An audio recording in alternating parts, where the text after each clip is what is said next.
почти, наверное, 1,5 часа, да? Это, наверное, отвечали на вопросы депутатов. Но я думаю, что все равно какие-то вопросы, наверное, остались.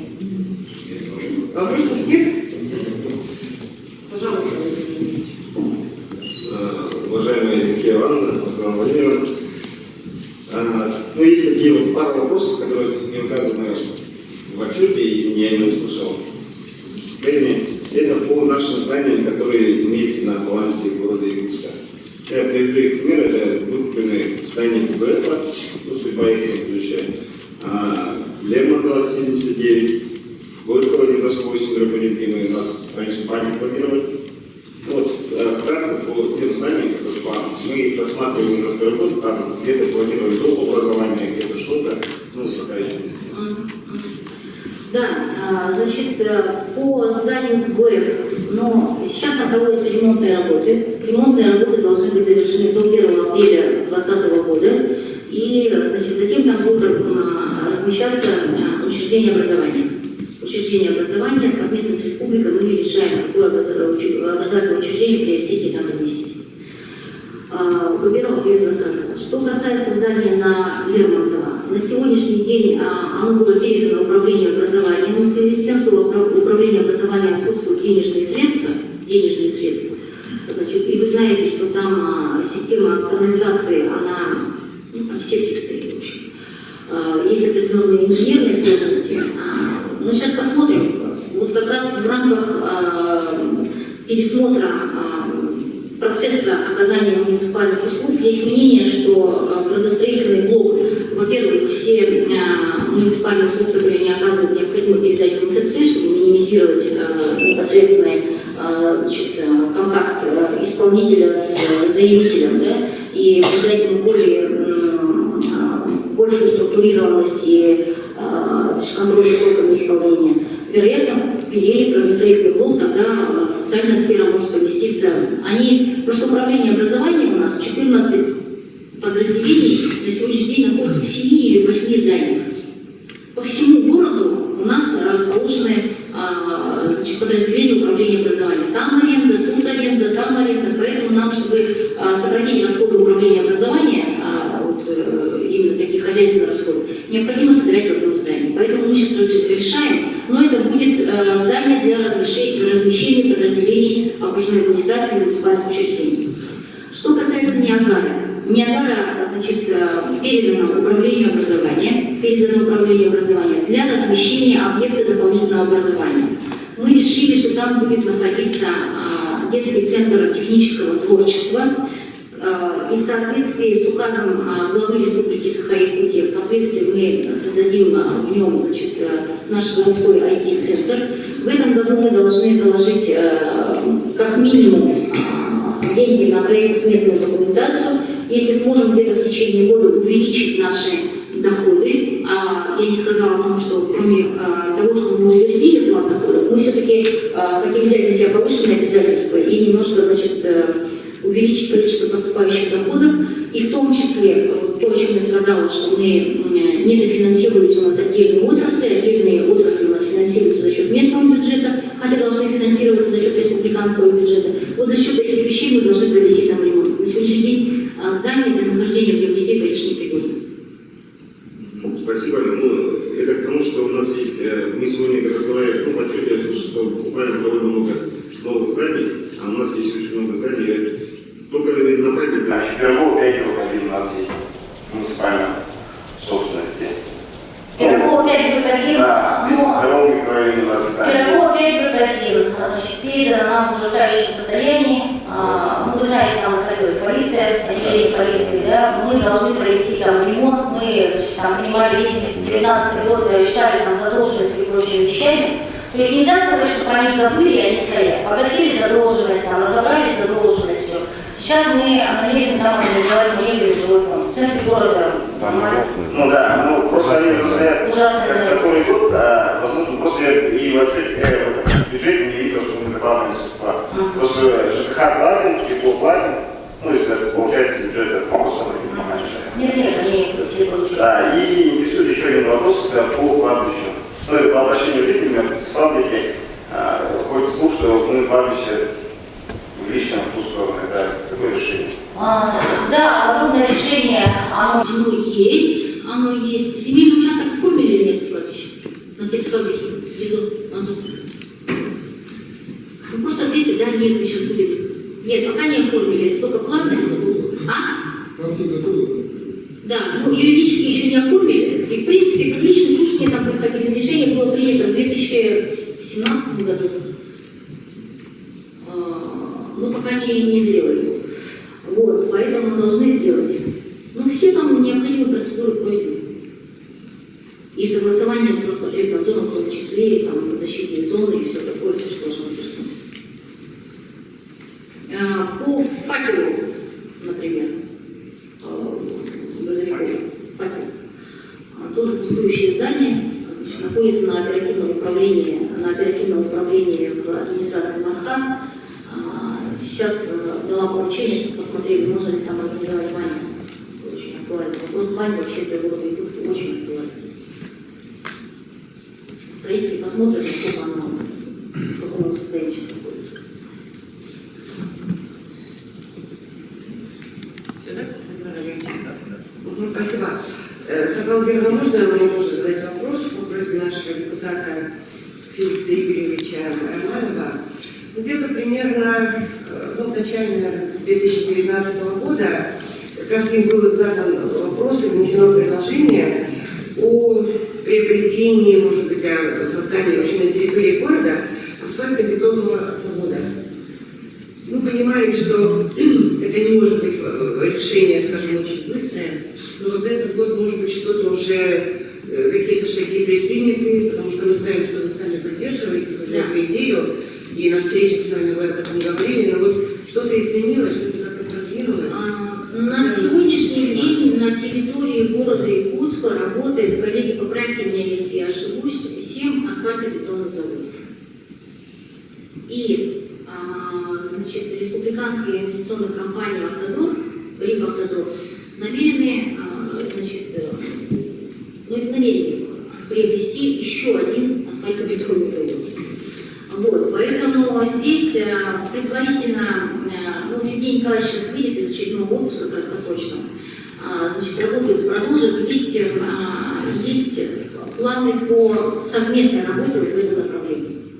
То есть на сегодняшний день там стоимость асфальтобетонного завода порядка 200 миллионов рублей, где-то около того, да, денег таких у нас пока нет, желание есть, и действительно приобретение асфальтобетонного завода разными способами мы рассматриваем, но в том числе, значит, Якутдорстрой, сейчас мы еще раз финансовое состояние посмотрим, но не знаю, пока желание есть. Спасибо. Ну, я думаю, что это хорошо, если бы не обязательно за счет местных средств это приобрести. Хорошо, спасибо. Так, есть вопрос от нашего коллеги, народного депутата Государственного собрания Алтуына Ивана Ивановича Данилова, пожалуйста. Да, добрый день, уважаемые коллеги. Вот вы озвучили насчет судебного процесса, насчет Экумена, да? Это в процессе, в каком процессе?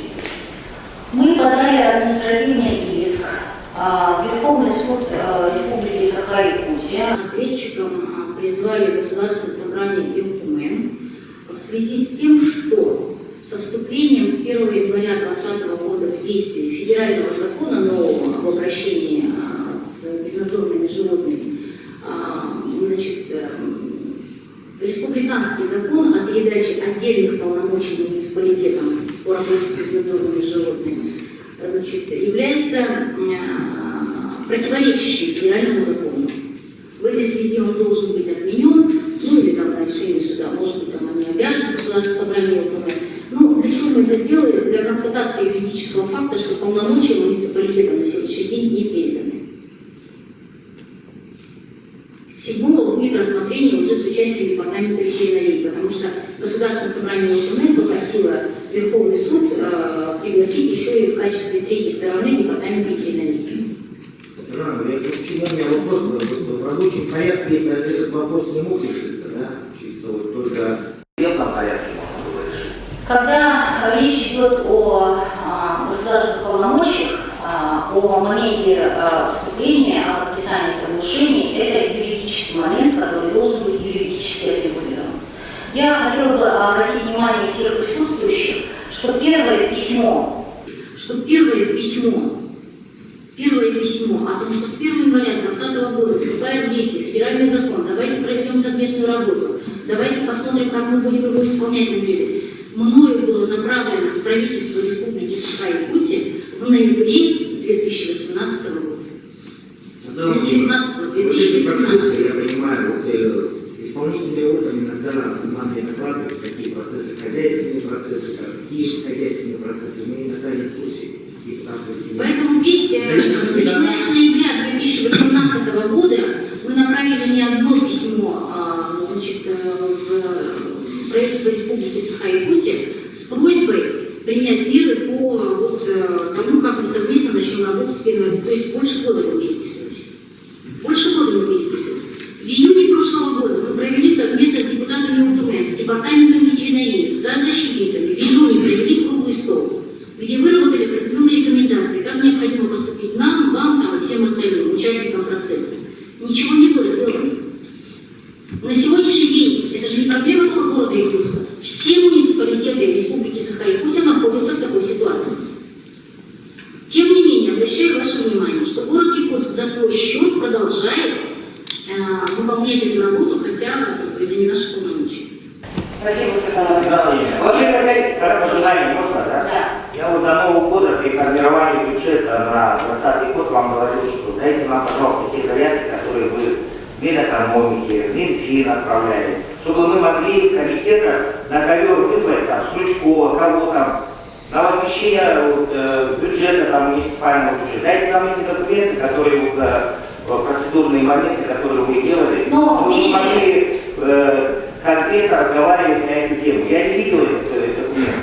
Видите ли, мы всегда говорили о том, что финансирование муниципалитетом, в частности города Якутска, на выполнение этих переданных полномочий крайне недостаточно. Мы всегда об этом говорили, это не является секретом Полишинеля, во-первых. Во-вторых, я бы хотела обратить внимание не только вас, Иван Иванович, да, а всех депутатов Государственной Думы и обратиться с просьбой при уточнении бюджета Республики Саха-Якутия обратить внимание на то, что на сегодняшний день бюджетные заявки города Якутска на сумму 1 миллиард 600 рублей не обеспечены финансированием. 1 600 000 000 городу Якутску сегодня не предусмотрено финансирование. Отдельно переданы государственные полномочия в том числе. Из них 1 200 000 000 в бюджете не предусмотрено денежных средств именно на оказание образовательных услуг. 1 200 000 000 не заложено в бюджете Республики Саха-Якутия. Прошу вас, Иван Иванович. Документы дайте, пожалуйста, чтобы мы видели. Но через документы вас вы же их принимаете. Это же... Я когда подавали, я же конкретно говорил, когда вы подавали заявку в Минэкономике, когда вы... Давайте мы в рабочем порядке. Все, ответ на ваш вопрос, который Юрия дала. Продолжаем работать. Уважаемые коллеги, еще вопросы, пожалуйста. Светлана Михайловна. Добрый день, уважаемый президиум, уважаемая Светлана Владимировна. У меня вопрос, значит, ко мне обратились жители частного сектора Белого озера, где проживает около 3000 человек. Вопрос касается водоснабжения круглогодичного квартала Белое озеро. Он стоит уже много лет, не раз озвучивался и на городском, республиканском уровне. Ну и последний вопрос также был задан на отчете окружной администрации на прошлой неделе. В 2018 году специалистами водоканала было составлено технико-экономическое обоснование проекта обустройства круглогодичного водопровода по основной улице Покрышкина, и расчет составил где-то около 73 миллионов рублей. В 2019 году жителями квартала было принято решение принять участие в программе народных инициатив по обустройству летнего водопровода, которая финансируется из республиканского бюджета. Но если бы мы смогли этот проект реализовать, то немножко бы, это было бы временное решение этого проблемного вопроса. Но, к сожалению, проект на территории управы Гагаринского округа не был реализован. 25 декабря инициативная группа жителей ходили к вам на личный прием с письменным обращением по поводу этого проблемного вопроса. И вы дали поручение заместителю главы Воробьеву все-таки проработать вопрос включения финансирования в 2020 год, последующие годы на заработку ПСД и реализацию уже проекта. У меня вопрос, на каком этапе сейчас находится эта проблема? К сожалению, эта проблема находится сейчас примерно на том же самом этапе. На том же самом этапе. Анатолий Андреевич, ТЭО 2018 года, оно актуально? ТЭО 2018 года актуально? Как считаете, актуально? Роман Сергеевич, давайте посмотрим еще раз. Если сможем где-то 73 миллиона найти. Но я обращаю ваше внимание, летний водопровод, конечно, я сейчас не могу сказать, по какой причине жители не смогли этот проект реализовать. Там были какие-то проблемы с проектно-сметной документацией, да? На уровне управы были. Жители собрали спонсорные средства, на уровне управы там что-то документы. Да, там были проблемы с проектно-сметной документацией, поэтому не смогли вовремя реализовать проект, деньги вынуждены были вернуть. Конечно, жаль, очень жаль. Но проектанты подводят не только на уровне управ, проектанты подводят и на уровне федеральных проектов, в том числе мы с дорогами столкнулись с этим. Поэтому, давайте посмотрим. Не могу начать с проектно-сметной документации, чтобы последующее можно. Давайте посмотрим. Спасибо. Не могу сказать. Спасибо. Коллеги, еще есть вопросы? Нет, вопросов нет. Так, мы выслушали ответы на вопросы, выслушали сам доклад. Так, коллеги, есть ли у кого-то выступления? Это наш общий итог работы за 2019 год. Но здесь это нужно подчеркнуть. Окружная администрация подход очень системный, планомерный. И те задачи, поставленные в 2019 году, реализованы. И несмотря на это, остаются острые проблемы. Это тоже жители города Якутска. Но я как раз в Октябрьском округе, спасибо, потому что там отчета не было, школы номер 1 ремонта, сейчас сказали, будет в 2020 году, это будет обрадовать жители Октябрьского округа. Но основные проблемы, это тоже озвучила Александра Владимировна, это ремонт дорог, благоустройство департамент дорог, строительство жилья, ремонт социального объекта, проблемы собак и другие. Здесь хотел бы, уважаемые коллеги, предложить принять отчет главы городского округа города Якутска и окружной администрации. Спасибо. Уважаемые коллеги, я не спросил Светлана Владимировна, задаю специально мало вопросов, да? На самом деле мы запросы пишем довольно часто, и просто, чтобы вы обратили внимание, я понимаю, что заместители главы должны вести операционное деятельство по многим вопросам. Часто бывает так, что пишешь одному заместителю, и ответ приходит, это не мои компетенции, обращайтесь в другую сферу. Такие вопросы тоже в этом году снять. По отчету, конечно, он такой широкий. Хотелось бы тут, как тоже предложение, мы услышали 4 предприятия по финансово-хозяйственной деятельности, на которые упор сделан, видимо. Но их у нас довольно много, и если продолжить дальнейшую работу в таком ракурсе, можно было бы узнать. Нам интересно, как работает УПА, допустим, УПЛИПАЛ, какие у них планы, какие у них планы и какие перспективы в будущем. В целом, это как по работе депутата, а как житель города, есть вопросы, над чем работать. Конечно, можно сэкономить на очень много, но есть вопросы, которые надо решать сегодня. И жители города, я сам волнуюсь, мне тоже есть такую школу, собаки, дороги, тротуары, эти вопросы тоже надо решать. Пожалуйста, Станислав Иванович. Доброе утро. Я хотел бы обратиться к Светлане Владимировне с двумя предложениями, которые направлены, скажем, на те слова, которые звучали в вашем выступлении. Это по реновации. Да? На сегодняшний день у нас проходит реформа градостроительной деятельности. Да? И здесь моменты, которые противоречат по договорам развития застроенной территории и, скажем, закону ФЗ 214. Если говорить про реновацию, то эти два момента будут друг другу мешать ДРЗТ и федеральный закон. Почему? Потому что действия, скажем, ранее заключенных договоров, они не могут развиваться в соответствии с этим законом. И мне хотелось бы, чтобы у людей, которые попали попали в границы этих договоров, не возникало вопросов, что им делать. Вы призвали население признавать дома аварийными, вот, но на сегодняшний день они становятся у нас, скажем, заложниками этой ситуации. Вот то первое, да. Второе, мое внимание упало, конечно, на вопрос по строительству в форме ГЧП социальных объектов. Да. Я бы хотел бы в будущем когда-то слышать о том, что такие договора были на уровне муниципально-частного партнерства. Вот. Мы все-таки городская организация, да, и, соответственно, я считаю, что нашим жителям можно показывать, что в муниципальных трудах у нас тоже есть опыт и есть организации, которые готовы на этой основе строить эти социальные объекты, то есть давать развитие инфраструктуры, которая за собой потянет развитие отдельных, скажем, кварталов. Пусть будет это Сысарский округ, 17-й квартал, ну, условно говоря, да. Вот такие у меня, значит, два пожелания. Спасибо за внимание. Спасибо, Станислав Иванович. Анатолий Андреевич, пожалуйста. Спасибо. Добрый день, уважаемые коллеги. Мы заслушали очень подробный отчет, очень хороший отчет, надо сказать. За это хотел бы поблагодарить Светлану Владимировну. Это первый отчет полноценный, полного года, потому что в прошлом году отчет был и за предыдущую администрацию, и за новую администрацию, а в этом году полный подробный отчет.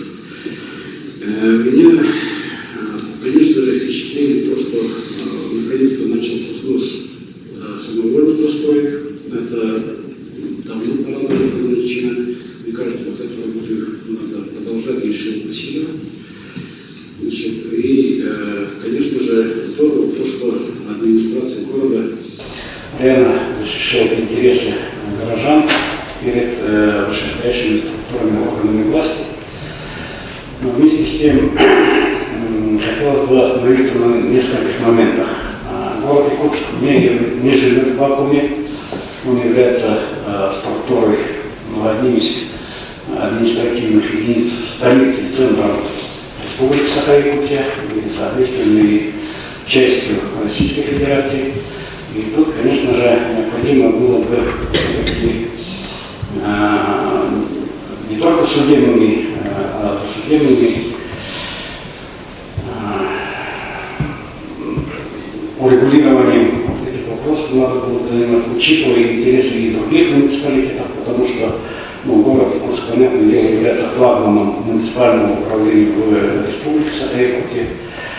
И найти какой-то консенсус в ассоциации межмуниципального сотрудничества с органами государственной власти Республики Саха-Якутия. Почему? Потому что бюджет муниципалитетов, бюджет республики, он известен, он у нас дефицитный. И хоть как бы мы ни говорили много или мало, эти деньги перетекут с одной субсидии с одного муниципалитета в другой муниципалитет. То есть мы все равно вольно или невольно будем влиять на бюджет других муниципалитетов. Соответственно, тут необходимо, конечно же, очень подробный,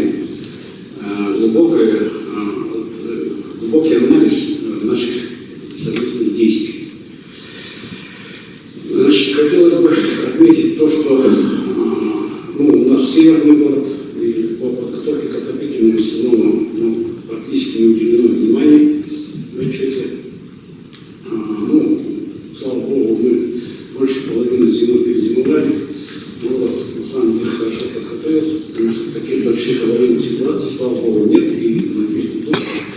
Но вместе с тем горожане все знают, что в конце 2018 года была запущена водочистная станция.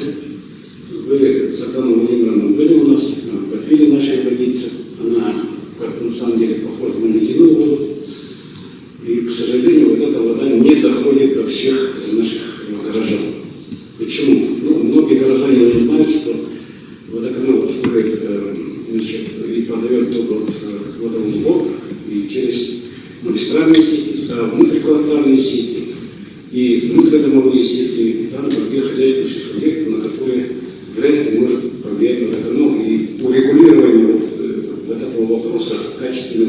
качественного содержания, качественного ремонта, это, конечно же, безусловно, по ФЗ 131 полномочия местного органа власти.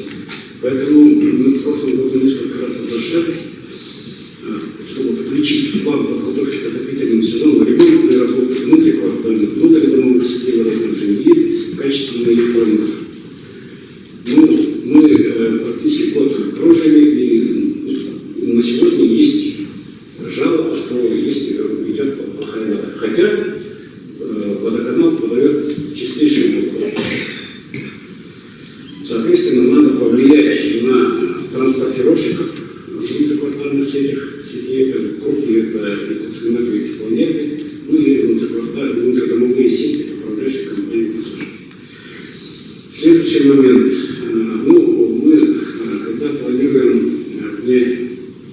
бюджетные доходы, мы все-таки ссылаемся на какие-то устаревшие данные. Поэтому я тоже вчера выступал, говорил, надо было бы, чтобы наши департаменты имущественных земельных отношений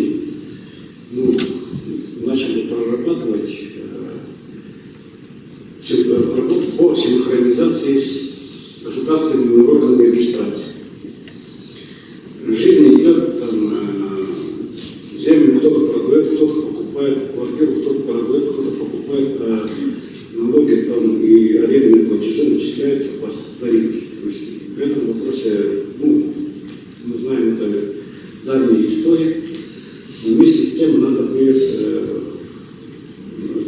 наметить какие-то мероприятия по улучшению работы в этом направлении. Значит, следующее.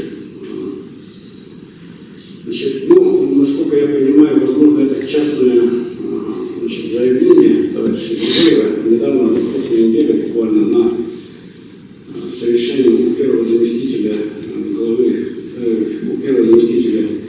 председателя правительства Колодезникова по развитию городского округа, он заявил, что вот эти 3 миллиарда, которые необходимы на 3-й коллектор и 5-й водоузел, надо было бы переориентировать в 17-й квартал. Я услышал заявление официального лица, и я так понимаю, что все-таки по генплану, в какую сторону будет развиваться город Иркутск, не все понятно в высшем руководстве города. Или так, если не так, то, по крайней мере, товарищ Григорьев не должен свое частное мнение высказывать там, где собрались разные структуры, которые вырабатывают позицию по развитию города Иркутска. Поэтому в этой части надо было бы все-таки поработать над актуализацией генерального плана, над актуализацией, вот вы вкратце сказали, схемы теплоснабжения актуализированы, над актуализацией схем вообще всех инженерных коммуникаций и их синхронизацией с развитием генерального плана. Спасибо. Я думаю, что здесь не нужно придавать слишком серьезного значения происходящим процессам. И попрошу ни в коем случае это не политизировать и не возводить какую-то систему межмуниципальных отношений вообще на территории республики и так далее. Вы помните, что в своем послании Федеральному собранию Владимир Владимирович Путин сказал о том, что органы местного самоуправления имеют право на судебную защиту. Органы местного самоуправления, было сказано Владимиру Владимировичу Путину, имеют право на компенсацию тех расходов, которые они понесли в ходе исполнения государственных полномочий. Это во-первых. Во-вторых, вчера во время прямого эфира Арсений Сергеевич очень правильно сказал, что мы находимся в рамках взаимоотношений именно в правовом поле. Поэтому, когда мы говорим о каких-то судебных делах, вы должны иметь в виду, что на сегодняшний день только одно исковое заявление рассматривается, и досудебный порядок регулирования, о котором вы совершенно правильно говорите, Анатолий Андреевич, нами был начат в ноябре 2018 года. То есть ни мы не одномоментно и не по собственному желанию оказались там, где мы сегодня оказались. Далее, по подготовке к отопительному сезону промывки сетей полностью вас поддерживаю, потому что действительно те мероприятия, которые мы мы в 2019 году проводили, они недостаточны. Отчасти управляющие компаниями проявлены формальные подходы, поэтому в 2020 году, конечно, эту работу по промывке сетей мы должны проконтролировать от и до, и Роман Сергеевич здесь есть, он меня слышит. Что касается внебюджетных доходов, безусловно, мы разговариваем о том, что нам и налоговые доходы надо повышать. Здесь у нас база между и налоговиками, и Росреестром тоже она не идеальна. А адресная система, мы вчера об этом с вами разговаривали, тоже не идеальна. Ну, то есть это комплекс проблем, которые мы должны решать совместно с уполномоченными органами. Мы находимся в процессе инвентаризации земельных участков.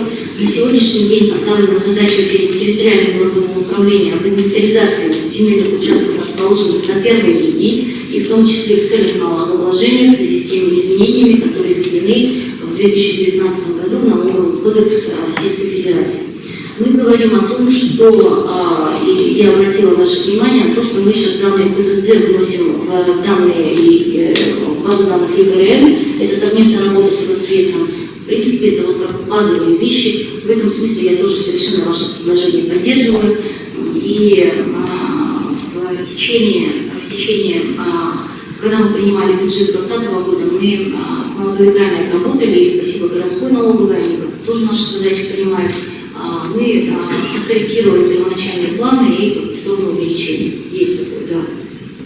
Что касается совещания, которое прошло, к сожалению, на этом совещании не было, не могу интерпретировать слова тех или иных участников совещания, но я должна отметить, что да, действительно, в соответствующем указе главы Республики Саха-Якутия о социально-экономическом развитии города Якутска указано, что перспективным направлением развития города Якутска является южное направление.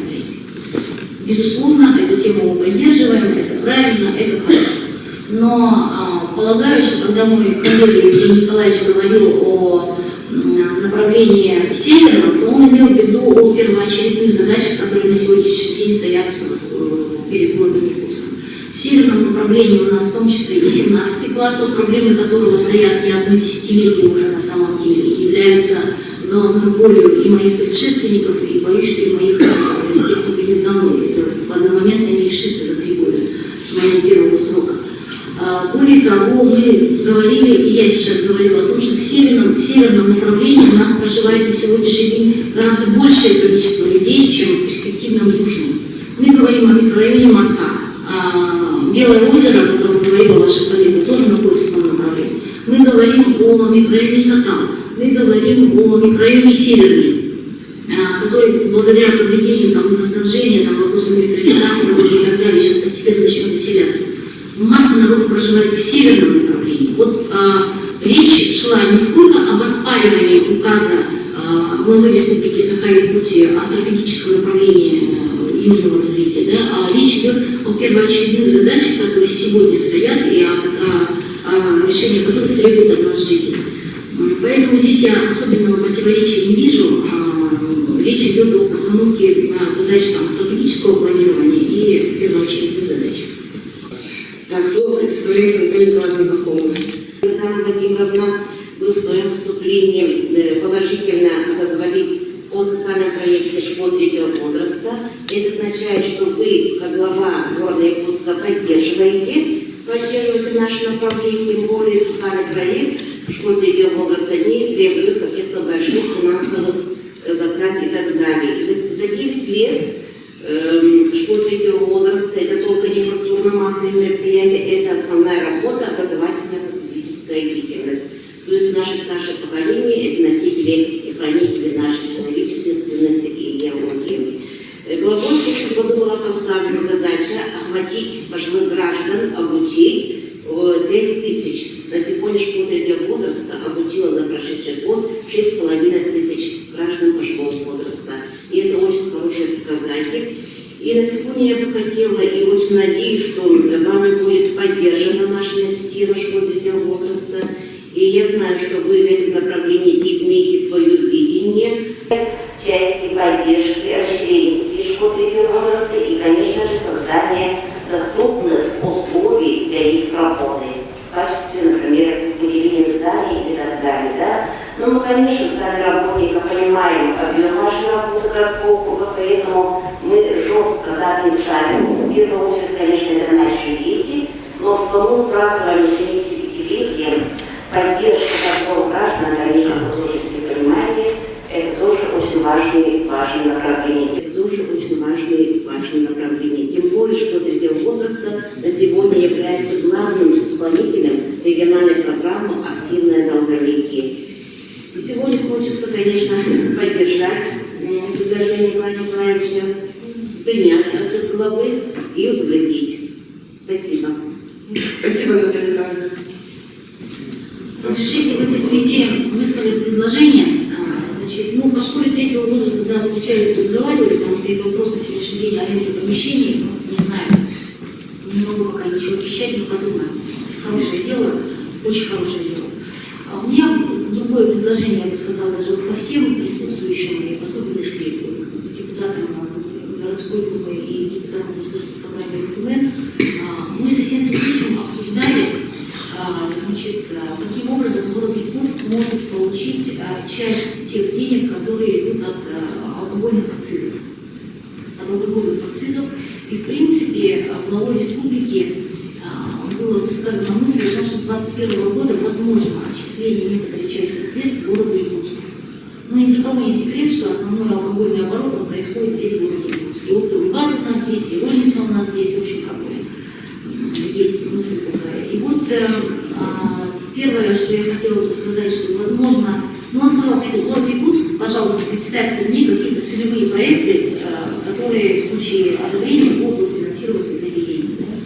Первый проект, который мы обсуждаем, это создание медотрезвителя в городе Якутске, из этих денег логично. Заплатили, построили там медотрезвитель или организовали. Люди требуют, люди настаивают, до сегодняшний день решения нет. И второе, зависит от объема, конечно, я рассматриваю как создание каких-то функциональных досуговых центров на территории округов и пригородных администраций. Потому что сегодня мы говорим, во-первых, о том, что у нас недостаточно развита сеть учреждений дополнительного образования, подростковые центры, например, да, подростковые клубы по месту жительства. Есть, хорошо, что они в городе Якутске сохранились. И спасибо Елене Михайловне Лохиной, и Даде Ване Евсиковой, и Евгении Исаевне Михайловичу тогда, да, что сохранили эту сеть, она есть хорошая сеть, нам надо расширять. Ставят вопросы молодежи негде собираться. И вот ставят вопросы наших пожилых. Если бы мы могли каким-то образом ставить легко восстановимые конструкции для создания таких центров, потому что это 3 возрастные группы, которые требуют разного мнения. Одни могут заниматься днем, когда они учатся в школе там, или еще где-то. Вторые могут заниматься после обеда или в какое-то среднее время. Третьи могут заниматься поздно вечером. Поэтому, в принципе, общего пользования мы могли бы вместе с депутатами Якутской городской думы, и как никто другой тоже заинтересован, совместно какой-то проект разработать и внести Сергеевичу на рассмотрение, чтобы можно было целевым образом идти на Россию, прошу присоединиться, это было бы прям замечательный подарок всем жителям города Якутска. Коллеги, слово Ивану Ивановичу Данилову, народному депутату Государственного собрания РКН. Просьба очень коротко. Тоже хотелось бы поддержать отчет, конечно, не все сразу делается, за один день не делается, все нужно систематизировать, всю работу, структуру поменять. По структуре хотел бы пожелать, как восстановить градостроительную семейную комиссию на примере Москвы, Татарстана, где эти структуры существуют и проявили себя с хорошей стороны. С учетом того, что вы сказали, сейчас реновация пойдет по 17-му кварталу, по схеме теплоснабжения, все эти моменты, хотелось как-то желание на ваше усмотрение. Хотел бы поддержать, потому что вы ссылаетесь на послание Владимира Ильича Путина, да, это уже закрепляется конституционно, статья 133 это в местном управлении, и статья 132, то, что органы местного самоуправления и органы государственной власти входят в единую систему публичной власти. Это значит, будет единый орган, который будет не разделять там муниципалитетов, не этих. тоже будет закреплено конституционно. Это во-вторых. В-третьих, хотелось бы вот взаимодействие с вами в части процедурных моментов, заявочных моментов. Я вот у Палаткина всегда спрашиваю, при Осетии 100 миллионов на капремонт всегда выделялось, а сейчас почему не выделяется? Нет ответа, нет, не отвечает, дальше можно будет в судебном порядке эти вопросы решать. Хотелось бы вот это взаимодействие, хотелось бы более конструктивно и в этом плане